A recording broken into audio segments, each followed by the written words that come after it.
الحمدللہ رب العالمین والصلاة والسلام علی سید الانبیاء والمرسلین نبینا محمد وعلی آلہ واصحابہ اجمعین اما بعد۔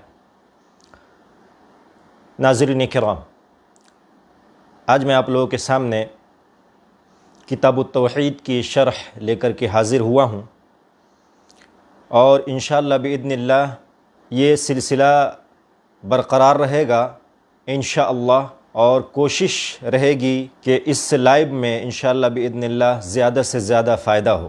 کتاب التوحید، توحید کی کتاب، اللہ سبحانہ و تعالی کے حقوق کو سمجھنے کے لیے توحید کو سمجھنا بہت ضروری ہے۔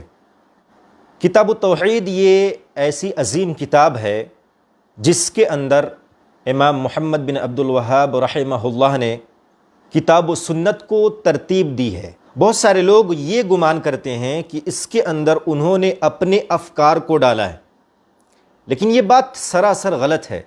انہوں نے اپنے افکار کو نہیں ڈالا، انہوں نے اپنے نظریات کو نہیں ڈالا، بلکہ وہی باتیں اس کتاب کے اندر موجود ہیں جو کتاب و سنت سے ثابت ہے۔ انہوں نے کتاب و سنت کو جمع کیا ہے۔ اس کتاب کے اندر جب آپ دیکھیں گے تو آپ قرآن کی آیات اور احادیث دیکھیں گے، اور اسی طریقے سے ان احادیث اور قرآن سے مستنبطہ مسائل کو دیکھیں گے۔ اس کے علاوہ اور کچھ نہیں ہے اس کتاب کے اندر۔ سب سے پہلے اس کتاب کی شروعات مصنف رحمہ اللہ عبادات کی بنیاد توحید پر کرتے ہیں، یعنی یہ پہلا باب ہے، عبادت کی بنیاد توحید ہے۔ اس باب کو سمجھنے کے لیے ہم یہ سمجھتے ہیں کہ عبادت کسے کہتے ہیں۔ عبادت ہر اس چیز کو کہتے ہیں جسے اللہ سبحانہ و تعالی پسند فرماتا ہے، چاہے اس کا تعلق اقوال سے ہو، یعنی زبان سے اگر ذکر و اذکار کرتے ہیں وہ بھی عبادت ہے، یا افعال سے ہو، اگر آپ نماز پڑھتے ہیں، حج کرتے ہیں، عمرہ کرتے ہیں، یہ بھی عبادت ہے، اور اس کے ساتھ ساتھ ان عبادات کا تعلق ظاہری ہو یا باطنی، اسے عبادت کہتے ہیں۔ عبادات کی بنیاد توحید کیوں ہے؟ اس لیے کہ جب آپ اللہ سبحانہ و تعالی کے لیے عبادت کو خاص کر رہے ہیں تو پھر اس کے اندر غیر اللہ کو شامل کرنے کی کوئی تک ہی نہیں بنتی۔ آپ سوچیں گے کہ مسلمان ایسا کب کرنے لگا؟ تو میں آپ کو یہ بتاؤں کہ بہت سارے ایسے ہیں جو نام نہاد مسلمان ہیں، اللہ رب العالمین کی عبادت کرتے ہیں، لیکن اس کے ساتھ ساتھ غیر اللہ کو بھی داخل کر لیتے ہیں۔ اللہ سبحانہ و تعالیٰ کی عبادت کے لیے، یعنی اگر آپ اپنی عبادت کو اللہ سبحانہ و تعالیٰ کے نزدیک مقبول کروانا چاہتے ہیں تو سب سے پہلے توحید کو نافذ کرنا پڑے گا اور توحید پرست بننا پڑے گا۔ اگر آپ توحید پرست نہیں ہیں تو آپ چاہے لاکھ عبادت کر لیں، آپ کی پیشانی پر نشان آ جائے، باوجود اس کے آپ حقیقی معنوں میں اللہ سبحانہ و تعالیٰ کا عبادت گزار نہیں بن سکتے اس وقت تک جب تک کہ آپ توحید کو اپنی زندگی کے اندر نافذ نہ کر لیں۔ ارشاد باری تعالیٰ ہے، مصنف رحمہ اللہ اللہ سبحانہ و تعالیٰ کی آیت، یعنی اللہ سبحانہ و تعالیٰ کا کلام سورہ ذاریات بیان فرماتے ہیں، وَمَا خَلَقْتُ الْجِنَّ وَالْإِنسَ إِلَّا لِيَعْبُدُونَ۔ ہم نے انسانوں اور جنات کو محض اپنی عبادت کے لیے پیدا فرمایا ہے۔ لیعبدون ای لیوحدون، یعنی اللہ سبحانہ و تعالی کی عبادت کو خالص کرتے ہوئے کرے، اس کے اندر ذرہ برابر بھی کسی چیز کا شائبہ نہ ہو، ریا نہ ہو، پبلسٹی نہ ہو، دکھاوا نہ ہو۔ پھر اللہ رب العالمین کی آیت درج کرتے ہیں، وَلَقَدْ بَعَثْنَا فِي كُلِّ أُمَّةٍ رَسُولًا أَنِ اعْبُدُوا اللَّهَ وَاجْتَنِبُوا الطَّاغُوتَ۔ ہم نے ہر امت کے اندر رسول بھیجا ایک مشن کو لے کر، یہ مشن یہ ہے کہ تم جاؤ، یعنی اللہ سبحانہ و تعالی نے انبیاء کو کہا جاؤ اور یہ حکم دو اپنی قوم میں، ان اعبدوا اللہ، کہ تم صرف بس صرف اللہ سبحانہ و تعالی کی عبادت کرو، اس کے ساتھ کسی چیز کو شریک نہ ٹھہراؤ، واجتنبوا الطاغوت، اور طاغوت کی عبادت سے بچو۔ طاغوت کسے کہتے ہیں؟ کل ما عبد من دون اللہ، ہر وہ چیز جس کی عبادت اللہ سبحانہ و تعالی کے علاوہ کی جا رہی ہے وہ طاغوت ہے۔ طاغوت سے بچنے کی یعنی پہلا جو مشن ہے وہ ہے اللہ سبحانہ و تعالی کی توحید اور شرک سے لوگوں کو بچانا، اور اسی طریقے سے طاغوت کی عبادت سے لوگوں کو متنبہ کرنا کہ اگر تمہاری قوم کے اندر کوئی طاغوت کی عبادت کر رہا ہے تو اسے منع کرو کہ صرف ایک اللہ کی عبادت ہونی چاہیے جو تمہارا پالنہار ہے، جو تمہارے ساری چیزوں کا قادر ہے اور دنیا کے سارے نظام کو چلا رہا ہے۔ تو پھر تمہاری جو سب سے بڑی ذمہ داری ہے وہ یہ ہے کہ تم اللہ سبحانہ و تعالیٰ کی عبادت کو خالص کرتے ہوئے کرو اور طاغوت کی عبادت سے بچو۔ اسی طریقے سے تیسری آیت اللہ رب العالمین کا فرمان ہے وَقَضَى رَبُّكَ أَلَّا تَعْبُدُوا إِلَّا إِيَّاهُ وَبِالْوَالِدَيْنِ إِحْسَانًا۔ وَقَضَى رَبُّكَ، تمہارے رب کا فیصلہ ہے، اللہ تعبدوا یعنی تم عبادت نہ کرو، الا ایاہ یعنی صرف تم اللہ سبحانہ و تعالیٰ کی عبادت کرو، اس کے علاوہ کسی کی عبادت نہ کرو۔ اس آیت سے بھی پتہ چلتا ہے کہ اللہ سبحانہ و تعالیٰ نے اس آیت کے اندر بھی حکم دیا ہے کہ تم صرف میری عبادت کرو، یعنی اللہ سبحانہ و تعالیٰ کی عبادت کرو، وَبِالْوَالِدَيْنِ احسانا، اور اپنے والدین کے ساتھ احسان کرو، اچھا سلوک کرو، اچھا برتاؤ کرو۔ ان تینوں آیات سے جو بات ثابت ہوتی ہے وہ یہ ہے کہ سب سے پہلے ہماری زندگی کے اندر اللہ سبحانہ و تعالیٰ کی عبادت ہے، عبادت کو خالص کرتے ہوئے نافذ کریں اور عبادت کو خالص کرتے ہوئے کریں، تب جا کر کے اس عبادت کا فائدہ ہوگا، ورنہ اس عبادت کا فائدہ نہیں ہوگا جس عبادت کے اندر شرک ہو، ریاکاری ہو، پبلسٹی ہو، اللہ تعالیٰ اس عبادت کو قبول نہیں فرماتا۔ اسی طریقے سے ایک اور آیت اللہ رب العالمین کا فرمان وَاعْبُدُوا اللَّهَ وَلَا تُشْرِكُوا بِهِ شَيْئًا، اور تم سب اللہ کی بندگی کرو اور اس کے ساتھ کسی کو شریک نہ ٹھہراؤ۔ اور ایک اور جگہ اللہ رب العالمین نے فرمایا قُلْ تَعَالَوْا أَتْلُ مَا حَرَّمَ رَبُّكُمْ عَلَيْكُمْ أَلَّا تُشْرِكُوا بِهِ شَيْئًا، اے محمد صلی اللہ علیہ وسلم کہہ دیجئے کہ آؤ میں تمہیں وہ چیزیں پڑھ کر سناؤں، بتاؤں جو تمہارے رب نے تم پر حرام کی ہیں، وہ یہ ہے کہ تم اس کے ساتھ کسی کو شریک نہ ٹھہراؤ۔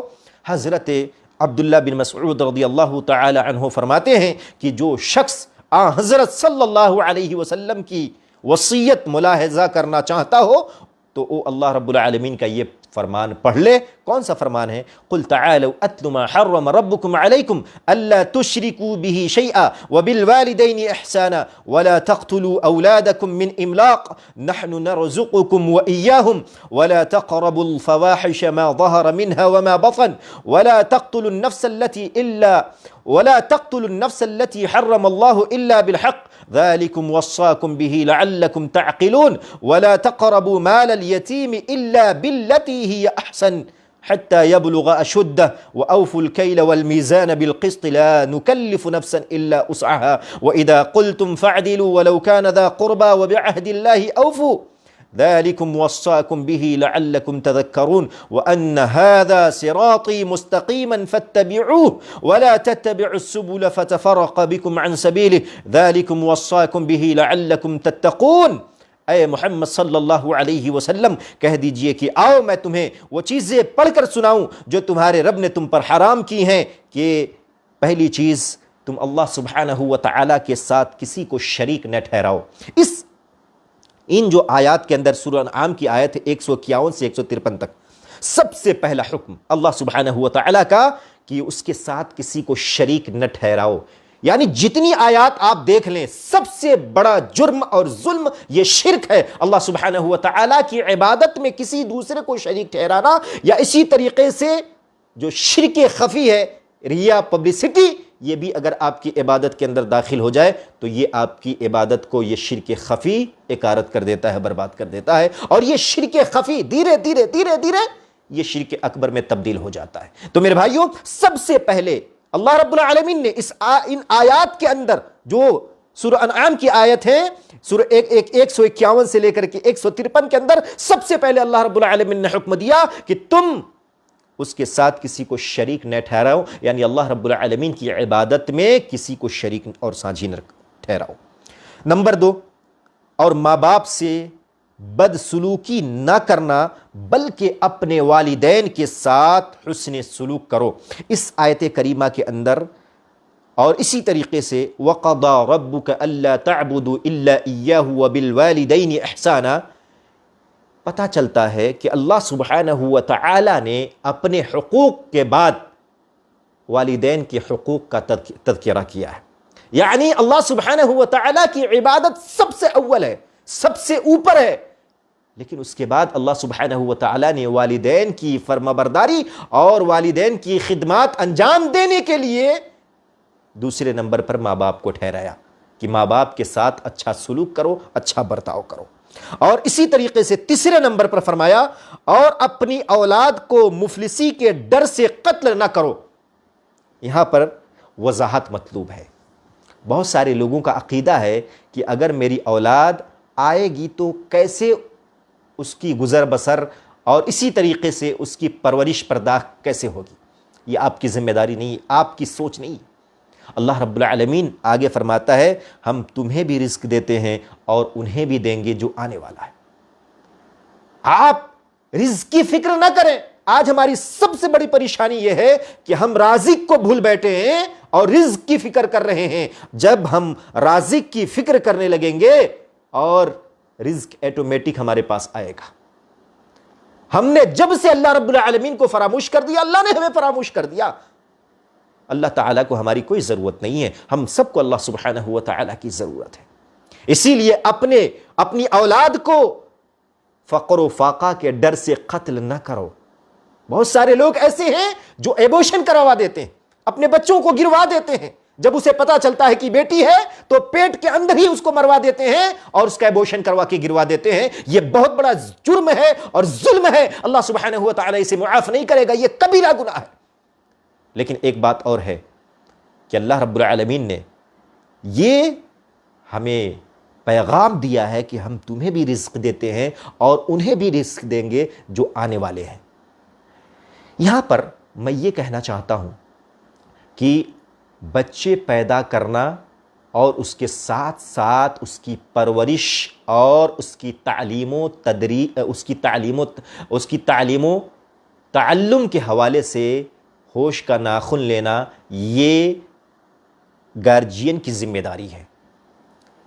گارجین کی ذمہ داری ہے کہ آپ کی اولاد جب پیدا ہو جائے تو اس کی تربیت اسلامی سانچے میں ہونی چاہیے، اسلامی پیرائے میں ہونی چاہیے، اور آپ اس کی تعلیم و پرورش پر توجہ دیں اور اسی طریقے سے اسے ایک اچھا اور نیک انسان بنانے کے لیے کوشش کریں۔